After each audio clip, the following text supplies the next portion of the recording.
Hey, what's up guys? Appika here. Welcome back to my channel APPEKAZZ.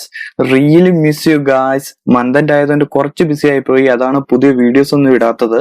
So sorry മച്ചാമാരെ. അപ്പൊ ഇന്നത്തെ video എന്ന് പറയുന്നത് നമ്മൾ നേരത്തെ അൺബോക്സ് ചെയ്ത സാംസങ് ഗാലക്സി വാച്ച് ആക്റ്റീവ് 2ഉം ആപ്പിളിന്റെ ഏറ്റവും പുതിയ സീരീസ് ആയ സീരീസ് 6ഉം തമ്മിലുള്ള ഒരു ചെറിയ ബേസിക് കമ്പാരിസൺ വീഡിയോ ആണ്. വീഡിയോയിലോട്ട് പോകുന്നതിന് മുമ്പ് നിങ്ങളോടൊക്കെ ഒരുപാട് നന്ദി പറയാനുണ്ട്. കാരണം നമ്മൾ നേരത്തെ അൺബോക്സ് ചെയ്ത ഒരു ക്യാമറയുടെ അൺബോക്സിംഗ് വീഡിയോ ഏകദേശം ഒരു 3.4K വ്യൂ നമുക്ക് കിട്ടിയിട്ടുണ്ട്. സോ നിങ്ങളുടെയൊക്കെ സപ്പോർട്ടിന് ഒരുപാട് നന്ദിയുണ്ട്. ഇനിയും നമ്മുടെ മച്ചന്മാരുടെ എല്ലാ സപ്പോർട്ടും ഞാൻ പ്രതീക്ഷിക്കുന്നു. ഞാൻ ആ അൺബോക്സിംഗ് വീഡിയോയുടെ ലിങ്ക് മുകളിലും ഡിസ്ക്രിപ്ഷൻ ബോക്സിൽ എല്ലാം കൊടുക്കുന്നുണ്ട്. അൺബോക്സിംഗ് ഈ വാച്ചിന്റെ ആണെങ്കിലും എല്ലാം ഡിസ്ക്രിപ്ഷൻ ബോക്സിൽ കൊടുക്കുന്നുണ്ട് ലിങ്ക്. നിങ്ങളൊന്ന് കയറി കണ്ട് നമ്മളെ ഒന്ന് സപ്പോർട്ട് ചെയ്യുക. സോ ഗായ്സ്, ഇന്ന് നമ്മൾ കമ്പയർ ചെയ്യാൻ എടുത്തേക്കുന്നത് Samsung Galaxy watch active 2 44mm ആപ്പിളിന്റെ ഏറ്റവും പുതിയ സീരീസ് ആയ സീരീസ് 6 40mm ആണ്. രണ്ടും GPS വൈഫൈ വേർഷൻ ആണ്, LTE വേർഷൻ അല്ല. അപ്പൊ നമുക്ക് നമ്മുടെ കമ്പാരിസൺ സ്റ്റാർട്ട് ചെയ്താലോ.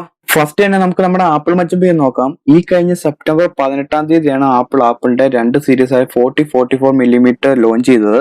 നെക്സ്റ്റ് നമുക്ക് നമ്മുടെ സാംസങ് മച്ചമ്പി നോക്കുവാണെങ്കിൽ മൂപ്പര് ഒരു വർഷം മുമ്പേ ഇവിടെ ഉള്ള ആളാണ്.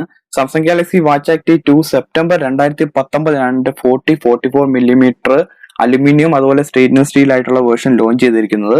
നെക്സ്റ്റ് എന്റെ പ്രൈസ് റേഞ്ച് അവൈലബിലിറ്റി ഒന്ന് കമ്പയർ ചെയ്ത് നോക്കുവാണെങ്കിൽ അതിനു മുമ്പ് നമ്മുടെ ചാനൽ സബ്സ്ക്രൈബ് ചെയ്യാത്ത എല്ലാ ചങ്കത്തിമാരും നമ്മുടെ ചാനൽ സബ്സ്ക്രൈബ് ചെയ്തേക്കുക. പുതിയ വീഡിയോസ് കിട്ടാനായിട്ട് ബെൽ ബട്ടൺ ഒന്ന് അമർത്തുക. ഇഷ്ടപ്പെട്ടാൽ ലൈക്ക് ചെയ്യുക. അപ്പൊ നമ്മുടെ പ്രൈസ് റേഞ്ച് സ്റ്റാർട്ട് ചെയ്യുന്നത് നമ്മുടെ ഇന്ത്യയിൽ ഏകദേശം ആപ്പിളിന് ഏകദേശം ഒരു 45 തൊട്ട് 50,000 വരുന്നുണ്ട്. ഇവിടെ ഏകദേശം 1500 തൊട്ട് 1600 ഇടയ്ക്കാണ്. ഗാലക്സി വാച്ച് ആക്റ്റീവ് 2 എന്ന് പറയുന്നത് ഏകദേശം ഇവിടെ 650 തൊട്ട് 700 ദിർഹംസും നാട്ടിൽ ഏകദേശം ഒരു 23,000 രൂപയാണ് റേഞ്ച് വരുന്നത്. നെക്സ്റ്റ് നമ്മൾ നോക്കാൻ പോകുന്നത് ഇതിനകത്ത് ഏറ്റവും ഇമ്പോർട്ടന്റ് ആയിട്ടുള്ള കമ്പാരിസൺ ആണ് body and build quality. Stainless steel ഫ്രെയിമില് ടഫ് ആയിട്ടുള്ള സാഫയർ ക്രിസ്റ്റൽ ഗ്ലാസ് ആണ് ഫ്രണ്ടിലും ബാക്കിലും നമ്മുടെ ആപ്പിൾ വാച്ച് യൂസ് ചെയ്യുന്നത്. നമ്മുടെ ഗാലക്സി വാച്ച് ആട്ടെ ഗോറില്ല ഗ്ലാസ് DX+ എന്ന് പറയുന്ന ഒരു വേർഷൻ ആണ് യൂസ് ചെയ്യുന്നത് ഫ്രണ്ടിലും ബാക്കിലും. അതുപോലെ തന്നെ സ്റ്റെയിൻലെസ് സ്റ്റീൽ ഫ്രെയിം ആണ്. അപ്പൊ ടഫ്നെസിന്റെ കാര്യത്തിൽ നമ്മുടെ ആപ്പിൾ വാച്ച് തന്നെയാണ് മുൻപന്തിയിൽ നിൽക്കുന്നത്. ഇനി വെയിറ്റിന്റെ കാര്യം നോക്കുവാണെങ്കിൽ വിത്തൗട്ട് സ്ട്രാഫ് 47 ഗ്രാം ആണ് നമ്മുടെ ആപ്പിൾ വാച്ചിന്റെ വെയിറ്റ് വരുന്നത്. പക്ഷെ നമ്മുടെ ഗാലക്സി വാച്ചിന് വെറും 44 ഗ്രാം മാത്രമേ വെയിറ്റ് വരുന്നുള്ളൂ. 50 മീറ്റർ വാട്ടർ റെസിസ്റ്റന്റ് ആണ് രണ്ട് വാച്ചിലും കമ്പനി പ്രൊവൈഡ് ചെയ്തിരിക്കുന്നത്. ഇത്തരം വിലയുള്ള ഈ ആപ്പിൾ വാച്ചിനെ ബീറ്റ് ചെയ്യുന്ന കുറച്ച് പവർഫുൾ ഫീച്ചർ നമ്മുടെ ഗാലക്സി വാച്ചിനുണ്ട് ഗൈസ്. അതിൽ കുറച്ചെണ്ണമാണ് ഈ IP60 സ്റ്റാൻഡേർഡ് വാട്ടർ റെസിസ്റ്റന്റ്, അതുപോലെ തന്നെ ഏത് ടഫ് കണ്ടീഷനിൽ യൂസ് ചെയ്യുന്ന military standard protection, 20mm interchangeable universal strap ആണ് ഇതില് മറ്റൊരു പ്രത്യേകത. നെക്സ്റ്റ് നമ്മൾ നോക്കാൻ പോകുന്ന സെക്ഷൻ ഡിസ്പ്ലേ ആണ്. ഡിസ്പ്ലേയുടെ കാര്യത്തിൽ രണ്ടു കൂട്ടരും യാതൊരുവിധ കോംപ്രമൈസും ചെയ്തിട്ടില്ല. എങ്കിലും ആപ്പിൾ ആണ് ഡിസ്പ്ലേയുടെ കാര്യത്തിൽ കുറച്ചും കൂടെ മുന്നിൽ നിൽക്കുന്നത്. അതിന് കാരണം അതിന്റെ retina LTPO OLED bigger 1.78 super bright display തന്നെയാണ്. 60% screen to body ratio Apple provide ചെയ്യുമ്പോൾ നമ്മുടെ ഗാലക്സി ആണെങ്കിൽ super AMOLED 1.4 inch full bright display ആണ് യൂസ് ചെയ്യുന്നത്. പക്ഷെ 32% മാത്രമേ ഉള്ളൂ സ്ക്രീൻ ടു ബോഡി റേഷ്യോ. രണ്ട് വാച്ചിനും always on display feature available ആണ്. എക്സ്ട്രീം സൺലൈറ്റിനും വളരെ ക്ലിയർ ആയിട്ട് രണ്ട് വാച്ചിലും കാണാമെങ്കിലും ഈ സെക്ഷനിലെ ക്ലിയർ വിന്നർ നമ്മൾ ആപ്പിൾ വാച്ച് തന്നെയാണ് because of his ultra bright retina display. Okay guys, next നമുക്ക് ഇവരുടെ പ്ലാറ്റ്ഫോം ഏതൊക്കെയാണെന്ന് ചെക്ക് ചെയ്യാം. രണ്ട് വാച്ചുകളുടെയും അവരവരുടെ ഓൺ ആയിട്ടുള്ള കമ്പനി പ്രൊഡ്യൂസ് ചെയ്യുന്ന ചിപ്സെറ്റ് തന്നെ യൂസ് ചെയ്യുന്നത്. നമ്മുടെ ആപ്പിളിലാണെങ്കിൽ ഏറ്റവും പുതിയ S6 ഡ്യുവൽ കോർ ചിപ്സെറ്റ് ആണ് യൂസ് ചെയ്യുന്നത്. പവർ VR ഗ്രാഫിക്സ് പ്രൊവൈഡ് ചെയ്യുന്നുണ്ട്. അതുപോലെ നമ്മുടെ ഗാലക്സിയിലാണെങ്കിൽ Exynos 9110 10nm dual core processor ആണ് യൂസ് ചെയ്യുന്നത്. അതുപോലെ തന്നെ മാലി T20 ഗ്രാഫിക്സ് ആണ് അതിൽ യൂസ് ചെയ്യുന്നത്. ഇനി നമ്മുടെ ഈ രണ്ട് വാച്ചുകളുടെയും ഓപ്പറേറ്റിംഗ് സിസ്റ്റത്തിന്റെ പാർട്ട് നോക്കുവാണെങ്കിൽ അവരവരുടെ ഓൺ ആയിട്ടുള്ള കമ്പനി പ്രൊഡ്യൂസ് ചെയ്യുന്ന OS തന്നെയാണ് രണ്ടിലും യൂസ് ചെയ്യുന്നത്. ആപ്പിൾ വാച്ച് OSന്റെ ഏറ്റവും പുതിയ വേർഷനായ 7.0യും അതുപോലെ ഗാലക്സിയില് സാംസങ്ങിന്റെ തന്നെ ടൈസൺ OS 4.0 ആണ് സപ്പോർട്ട് ചെയ്യുന്നത്. രണ്ട് വാച്ചുകളിലും അവരവരുടെ സ്റ്റോറിൽ നിന്നും തേർഡ് പാർട്ടി ആപ്ലിക്കേഷൻ ഡൗൺലോഡ് ചെയ്യാനുള്ള ഓപ്ഷൻ ഉണ്ട്. ഇനി മെമ്മറിയുടെ പാർട്ട് നോക്കുവാണെങ്കിൽ ആപ്പിൾ 32GB ഇന്റേണൽ 1GB റാമും ഉള്ളപ്പോൾ വെറും 4GB ഇന്റേണൽ 768 MB റാമുമാണ് നമ്മുടെ ഗാലക്സി പ്രൊവൈഡ് ചെയ്യുന്നത്. സോ നമ്മുടെ പെർഫോമൻസിന്റെ കാര്യത്തിൽ ആപ്പിൾ ഗാലക്സിയെ ശരിക്കും ബീറ്റ് ചെയ്ത് തന്നെ പറയാം. ബ്ലൂടൂത്ത് 5.0 GPS NFC വൈഫൈ പോലുള്ള എല്ലാ കമ്മ്യൂണിക്കേഷൻ ഉപാധികളും രണ്ട് വാച്ചുകളിൽ ഒരുപോലെ ആണെങ്കിലും വൈഫൈയിൽ ഒരു എക്സ്ട്രാ 5 GHz ബാൻഡ് വെച്ച ആപ്പിൾ ഗാലക്സിക്കാളും കമ്മ്യൂണിക്കേഷനിൽ ഒരു സ്റ്റെപ്പ് മുന്നിലാണ്. ഇനി അടുത്തതായി നമ്മുടെ സൗണ്ടിന്റെ പാർട്ടിലോട്ട് നോക്കുവാണെങ്കിൽ രണ്ട് വാച്ചുകളിലും ലൗഡ് സ്പീക്കറും മൈക്കും അവൈലബിൾ ആയിട്ടുണ്ട്.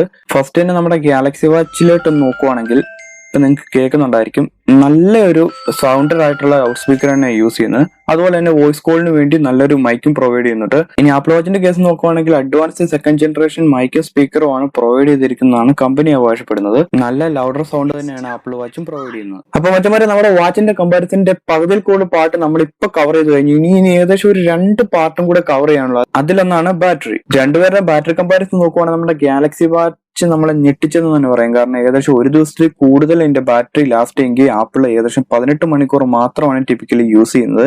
രണ്ടില് വയർലെസ് ചാർജിങ് സപ്പോർട്ട് ചെയ്യുമെങ്കിലും ആപ്പിളിന്റേതായിട്ടുള്ള സ്പെസിഫിക് ചാർജർ മാത്രമേ സപ്പോർട്ട് ചെയ്യത്തുള്ളൂ. നമ്മുടെ ഗാലക്സിയിലാണെങ്കിൽ QA സ്റ്റാൻഡേർഡ് ആയിട്ടുള്ള ഏത് ചാർജറിലും നമുക്ക് ചാർജ് ചെയ്യാൻ പറ്റും. അപ്പൊ ഗായ്സ്, നമ്മുടെ കമ്പാരിസൺ ലാസ്റ്റ് സ്റ്റേജ് ആയ സെൻസറിൽ എത്തിയിട്ടുണ്ട്.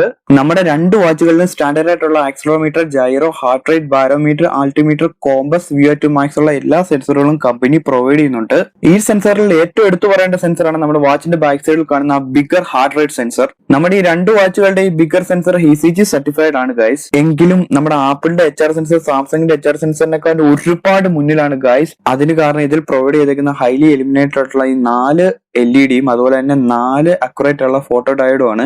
ECGക്ക് പുറമെ SpO2 എന്ന് പറഞ്ഞ എക്സ്ട്രാ സെൻസറും ഇതിൽ പ്രൊവൈഡ് ചെയ്യുന്നുണ്ട്. ബ്ലഡിൽ ഓക്സിജൻ ലെവൽ അളക്കുന്ന ഈ SpO2 സെൻസർ നമ്മുടെ ഗാലക്സി വാച്ചിലില്ല. എങ്കിലും നമ്മുടെ ആപ്പിൾ വാച്ചിനെക്കാളും എക്സ്ട്രാ 4 ഫോട്ടോ ഡയോഡും കൂട്ടി ടോട്ടൽ 8 റിംഗ് ഷേപ്ഡ് ഫോട്ടോ ഡയോഡുള്ള നമ്മുടെ ഗാലക്സി വാച്ച് ആക്റ്റീവ് 2 സെൻസർ പെർഫോമൻസിന്റെ കാര്യത്തിൽ അത്ര പുറകിലൊന്നും അല്ല കേട്ടോ. പക്ഷെ മച്ചമാരെ, ഏറ്റവും പുതിയ ഹാർഡ്വെയറും സോഫ്റ്റ്വെയറും ഒരുപോലെ കമ്പൈൻ ചെയ്ത് പ്രവർത്തിക്കുന്ന നമ്മുടെ ആപ്പിൾ വാച്ച് സീരീസ് 6-ലെ സെൻസറുകളാണ് നമ്മുടെ ഈ സെക്ഷനിലെ വിന്നർ. പക്ഷെ ഞാൻ അതുകൊണ്ടൊന്നും വിടാൻ ഉദ്ദേശിച്ചില്ല ഗൈസ്. ഞാൻ ഈ 2 വാച്ചിലെയും സെൻസറുകളൊന്ന് ചെക്ക് ചെയ്യാൻ തന്നെ തീരുമാനിച്ചു. ആദ്യം നമ്മുടെ ഗാലക്സി വാച്ചിൽ ഒന്ന് ചെക്ക് ചെയ്തു. അതുപോലെ തന്നെ നമ്മുടെ ആപ്പിൾ സീരീസ് 6-ലും ഞാൻ ചെക്ക് ചെയ്തു. രണ്ടിലെ റിസൾട്ട് ഏകദേശം ഒരുപാടാണ്. നിങ്ങൾക്ക് ഇപ്പൊ കാണാൻ പറ്റും. രണ്ടിലെ റിസൾട്ട് ഞാൻ 2 പ്രാവശ്യമായിട്ട് ചെക്ക് ചെയ്താണ്.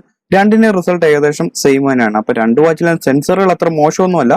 രണ്ടിലെയും സെൻസർ പെർഫോമൻസ് നല്ല അടിപൊളിയാണ്, ഒരു രക്ഷയില്ല, പക്കാണ്. അപ്പൊ ഗായ്സ്, ഈ സെക്ഷനോടുകൂടി നമ്മുടെ കമ്പാരിസൺ ആയിട്ട് അവസാനിപ്പിക്കുമ്പോൾ നമുക്ക് ഒരൊറ്റ ചോദ്യം ബാക്കിയാണ്. ആപ്പിൾ വാച്ച് ആര് മേടിക്കണം, അതുപോലെ തന്നെ നമ്മുടെ ഗാലക്സി വാച്ച് ആക്റ്റീവ് 2 ആര് മേടിക്കണം? ഇതിനുള്ള ഉത്തരം വളരെ സിമ്പിൾ ആണ്. ആപ്പിൾ ഫോൺ യൂസ് ചെയ്യുന്നവർ ആപ്പിൾ വാച്ച് യൂസ് ചെയ്യുക, അതുപോലെ തന്നെ ആൻഡ്രോയിഡ് ഫോൺ യൂസ് ചെയ്യുന്ന നമ്മുടെ വാച്ച് ആക്റ്റീവ് 2 യൂസ് ചെയ്യുക, എസ്പെഷ്യലി നമ്മുടെ സാംസങ് ഫോൺ ഉപയോഗിക്കുന്ന ആൾക്കാർ. പക്ഷെ പ്രശ്നങ്ങൾ എന്താണെന്ന് ചോദിച്ചു കഴിഞ്ഞാൽ നമ്മുടെ ആപ്പിൾ വാച്ച് ആപ്പിൾ ഡിവൈസുകൾ മാത്രം സപ്പോർട്ട് ചെയ്യുമ്പോൾ നമ്മുടെ ഗാലക്സി വാച്ച് ആക്റ്റീവ് 2 ആപ്പിളിലും ആൻഡ്രോയിഡും ഒരുപോലെ സപ്പോർട്ട് ചെയ്യും. അതുപോലെ തന്നെ 2 ആക്റ്റീവ് 2 മേടിക്കുന്ന പൈസ വേണം ഗൈസ് ഒറ്റ ആപ്പിൾ വാച്ച് സീരീസ് 6 മേടിക്കാൻ. സാധാരണക്കാരുടെ ഇടയ്ക്ക് പ്രൈസും ഒരു പ്രശ്നം തന്നെയാണ്. അപ്പൊ മറ്റമാരെ, നമ്മൾ ഇന്നത്തെ വീഡിയോയുടെ വൈൻഡപ്പ് ചെയ്യാണ്. See you in next video.